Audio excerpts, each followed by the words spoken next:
Rosemary Manumbu kuhusiana na ile mechi ambayo ilichezwa baina ya Guinea, kama utakuwa unakumbuka, na timu ya taifa ya Tanzania, Taifa Stars. Guinea ni kama walikata rufaa. Yes, na majibu yametoka. Spodo Andrew, hebu pitia kile ambacho shirikisho la mpira wa miguu Tanzania TFF limetoa juu ya taarifa hiyo. Sawa, taarifa inasema kamati ya rufani ya shirikisho la mpira wa miguu Afrika CAF imetupia rufani ya Guinea dhidi ya Tanzania. Guinea ilikata rufani kupinga uamuzi wa kamati ya nidhamu ya CAF kutupa malalamiko yao dhidi ya Tanzania. Awali Guinea ilalamikia Tanzania ikidai kuwa mchezaji Ibrahim Hame aliyeingia kipindi cha pili alivaa jezi yenye namba tofauti na ile iliyoandikwa kwenye orodha rasmi ya wachezaji. Pia wamesema ilidai kuwa kitendo hicho kiliwaathiri kisaikolojia, hivyo kuwafanya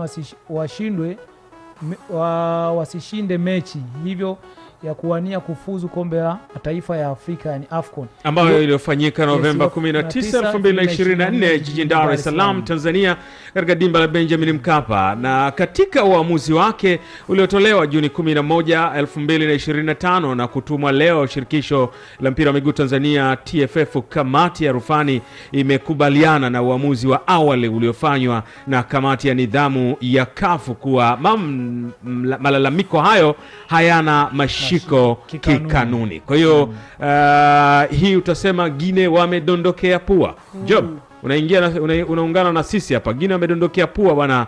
Walikuwa wanajaribu kuitikisa ile tiketi yetu ya kwenda AFCON kule nchini Morocco katika ile milima ya Atlas.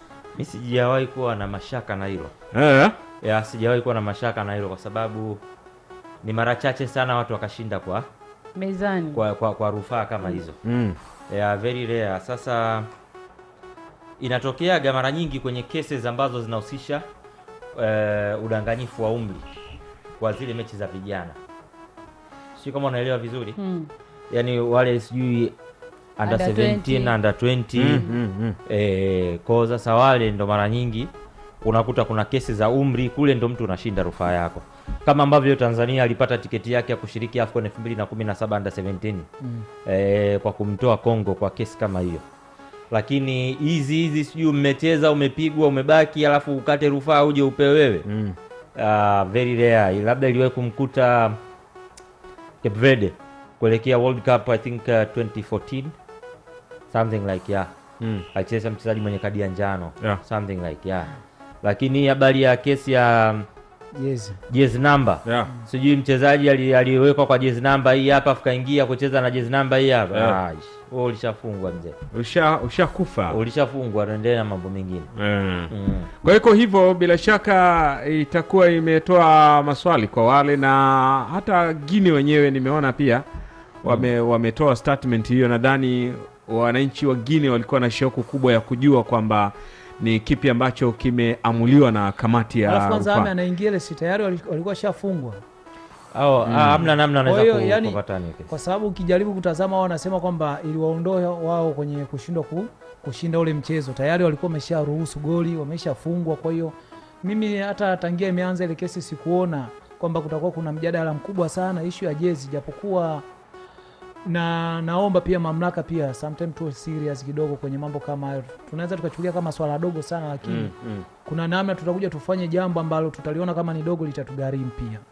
Kwa hiyo tulishateleza, lakini haikuwa big deal sana kwetu sisi, yani kama taifa au kwa CAF wao pia kuangalia, kwa sababu ni jezi tu hizo zinatokeaga, typing error ni vitu vya kawaida sana kwenye mchezo wa mpira wa miguu. Haya, bila shaka pia tatuletea umakini katika utendaji wetu. Ni ala mtosha tumepewa hiyo, sasa tuwe makini.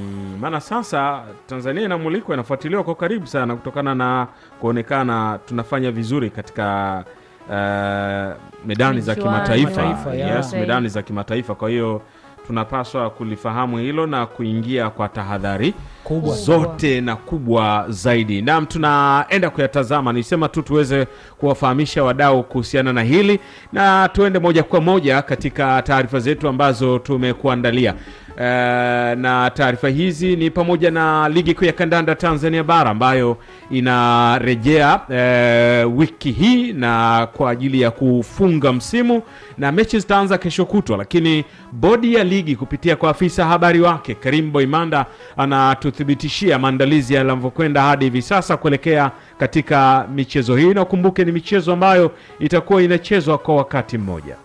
Ya maandalizi yanaenda vizuri, yamekuwa maandalizi ya aina yake kwa sababu ya decision ya kufanya michezo yote hiyo katika muda na siku moja. Kwa hiyo unajua unapokuwa na michezo minane kwa siku moja ambayo inaanza muda mmoja, ni lazima maandalizi yako kwa maana ya usimamizi na yenyewe pia yawe ya kipekee ama yawe maalum. Kwa hiyo tumejiandaa vizuri, tuko sawa kwa ajili ya kuendelea michezo ya mzunguko wa 29 ambayo itafanyika Juni 18 kuanzia saa 10 alasiri, lakini pia michezo ya mzunguko wa 30 hapa yenyewe itafanyika Juni 22 saa 10 alasiri pia. Baada ya hapo ndipo tutakwenda kumaliza na mchezo wa mwisho kabisa kwa ligi kuu ya NBC msimu huu, kwa maana ile mzunguko 30 kwa mchezo namba 184 wa Yanga dhidi ya Simba maarufu kama dabi ya Kariakoo. Kwa hiyo kila kitu kiko sawa, tunaendelea kukamilisha yale machache ambayo yanategemea zaidi muda ili yatekelezwe. Masuala ya viwanja kuhusiana na mechi hizi na taratibu zingine zote, unatuhakikishia kwamba kila kitu kiko sawa na kitaenda kama kilivyopangwa? Ya, kila kitu. Of course swala la viwanja lilishughulikiwa mapema zaidi. Tulikuwa na changamoto kwenye michezo miwili tu. Mchezo mmoja wa mzunguko wa 29 kwa maana ya KenGold dhidi ya Simba, ambapo KenGold uwanja wao nyumbani tunafahamu ni Sokoine pale Mbeya, lakini ule uwanja maana yake utatumika kwa mchezo wa Prison dhidi ya Yanga. Hiyo yeye ndio alikuwa na changamoto ambayo ilikuwa sorted kwamba wataenda kucheza kwenye uwanja wa Finwini Tabora. Lakini mchezo mwingine ambao ulikuwa na changamoto ya uwanja ulikuwa ni mchezo ya Young African Sports Club na Dodoma Jiji ambao wenyewe ni mzunguko wa 30, na wenyewe umeshapata majibu kwamba utafanyika kwenye uwanja wa New Amani Complex pale Zanzibar. Kwa hiyo the rest kila kitu kiko sawa, uwanja vyote viko katika hali ya ubora kusubiri michezo hiyo. Naam. Na tunatarajia kutamatisha msimu kwa ubora kama ambavyo malengo yalikuwa mwanzoni mwa msimu. Namni afisa habari wa bodi ya ligi Karim Boimanda akituthibitishia maandalizi yanavyokwenda hadi hivi sasa.